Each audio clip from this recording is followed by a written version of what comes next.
डोम्याना तो अजगर नाव का ते अजगर पुऱ्या शहराने मस्तूर मस्त एक कसा येत हो सर्व जागोजागी सूरज जागोजागी सूरज जागोजागी सूरज हा अजगर हे शाही क्षेत्राचा सूरजची नाव घरे गलंगी शाखेचा नाही का तर शाही सूरजची नाव घरे यांच्याशी मला प्रियम दस्ताव नावाचे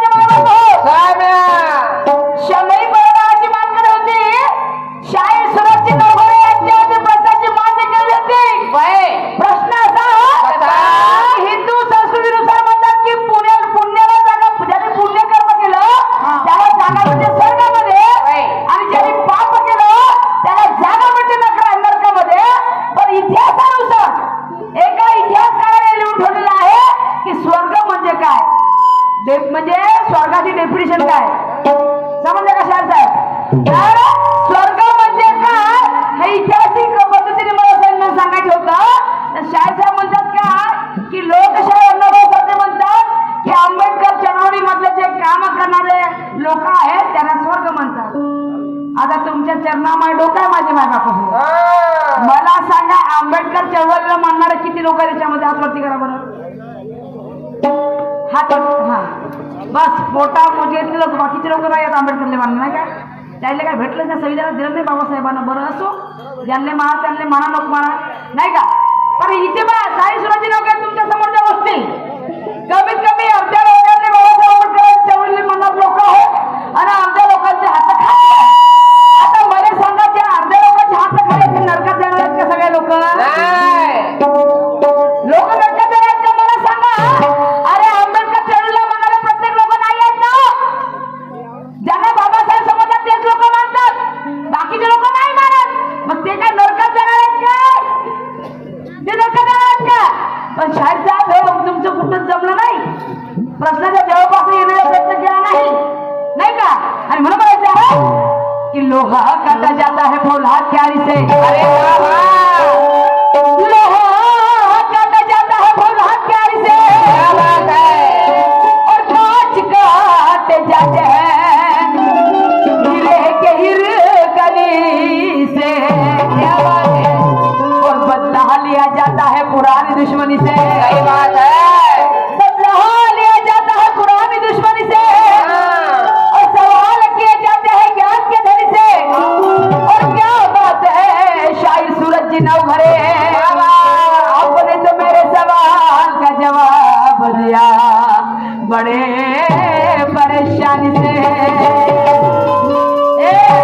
डोम्याना अजगर हे असं सगळं का ते मी म्हणतो चांगला शायरी क्षेत्रातला अजगर आहे गड्या तर स्वर्ग म्हणजे काय सांगत सगळं म्हणलं या लोकांले इतिहासानुसार शाहीर साहेब म्हणते स्वर्ग म्हणजे आंबेडकर चळवळीचे जे काम करतात त्याला म्हणजे स्वर्गात जागा भेटते अरे मी जागा भेटण्याची नाही विचारलो मी ते हेच सांगितलं ना ज्याने पुण्य केलं त्याला स्वर्गात जागा भेटते आणि पाप केलं त्याला नरकात जागा भेटते स्वर्ग म्हणजे काय स्वर्ग म्हणजे काय हे सांगा पटवून लोकांना इतिहासकारांनी लिहून ठेवलेलं आहे पुस्तकामध्ये इतिहासामध्ये नाही का एका वाक्यात उत्तर द्या हा स्वर्ग म्हणजे काय मी जास्त लंबी लक्षात विचारलो का बस स्टॉप म्हणजे काय मातलीचा बस स्टॉप ज्या ठिकाणी एसटी गाड्या थांबतात त्याला बस स्टॉप म्हणतात असं सांगा तुम्ही स्वर्ग म्हणजे काय वारे वा येणार सारे फुलं चांगली गोष्ट आहे आणि म्हणून मला म्हणायचं आहे या ठिकाणी ज्या लोकांनी मला आमंत्रण केलेलं आहे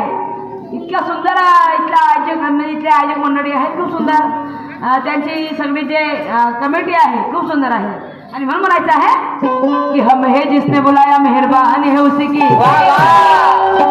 हमें जिसने बुलाया मेहरबान है उसी की और करेंगे स्वागत है दिल से ताली बजाएंगे उसी की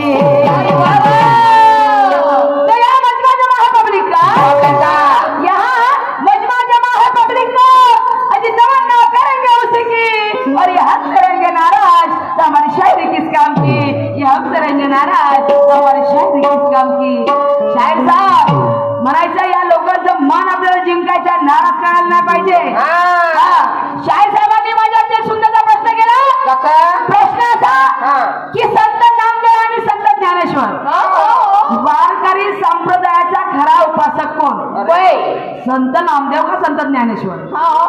संत ज्ञानदेव का संत ज्ञानेश्वर. आणि जो कोणी असेल त्यांचे दोन उदाहरण स्पष्ट करून दाखवा. सही बात आहे. काय साहेब आहे का?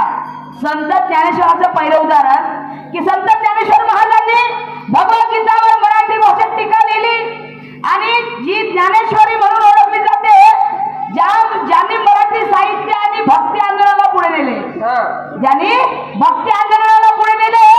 दुसरा आहे अमृतानुभव. हा ग्रंथ लिहून वेदांत आणि योगाच्या तत्वावर आधारित आहे.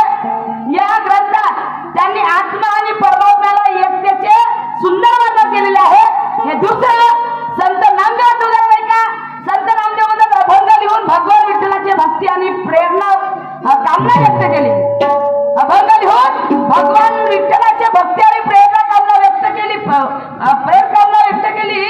आणि मग लोकांना आकर्षित केलं. दुसरं आहे पहिली वारकरी यात्रा वारी करणारे पहिला जर कोणी असेल तर संत नामदेव आहे. मग तुम्ही म्हणता या दोन मधून पहिला उपासक कोण? तर शायद संत नामदेव आणि संत ज्ञानेश्वर यांच्यामध्ये वारकरी संप्रदायाचे खरे उपासक जर कोणी असतील तर ते आहे संत नामदेव. आता तुम्ही म्हणाल कसे? तर संत नामदेव आणि संत ज्ञानेश्वरांनी सुद्धा ज्ञानेश्वरी मध्ये लिहून ठेवलेलं आहे की मी फक्त ज्ञानेश्वरी लिहिलेली आहे, पण विठ्ठलाचा जर खरा भक्त कोणी असेल तर तो आहे संत नामदेव. आणि ह्या वारकरी संप्रदायाचा संवर्धनाचं कोणी काम केलं असेल तर संत नामदेवाने केलेलं आहे. आणि म्हणून खरा उपासक जर कोणी असेल तर संत नामदेव आहे. हे तुमच्या प्रश्नाचं उत्तर आहे. पण माझं का तेल लावत गेलं का स्वर्ग? स्वर्ग म्हणजे आंबेडकरी चळवळीचे जो काम करते त्यात तो स्वर्गात जाते. मी जाते म्हणलो का? जायच्या गोष्टीच केल्या नाही मी ना. आहे की पहिल्या राऊंड में शादी इतना गलत नहीं, पहले राउंड में शायद इतने बरसते नहीं और गरज में वाले बादल कभी बरसते नहीं. तुम में वो जज्बा नहीं तुमको रो में नहीं, तुम में वो जज्बा नहीं तुमको रो में नहीं. और मेरे सवाल का जो आपने जवाब दिया शायद सूरज जी, मेरे सवाल का जो आपने जवाब दिया शायद सूरज जी, वो 0% भी बरोबर नहीं, 0% भी बरोबर नहीं, 0% भी बरोबर नाही. आणि म्हणून पहिल्या राऊंडचं माझं गाणं काय म्हणते? मला वाटलं मस्त हुशार आहे म्हणलं. लहानच्या पोट्टा आहे 25 वर्षाचा फक्त, पण पुऱ्या शाहिरी क्षेत्राला मस्कून बसला जी. हो का जी? पुरे रोजचे, हो खरं सांगतो सर, पुरे रोजचे कार्यक्रम या बापू सूरज जागोजागी सूरज. आणि जो कोणी कार्यक्रम करायला विचार कोण पाहिजे? सूरज पाहिजे, दुसरं नावच नाही घेत. कोटी दडले लोक तर माहित नाही.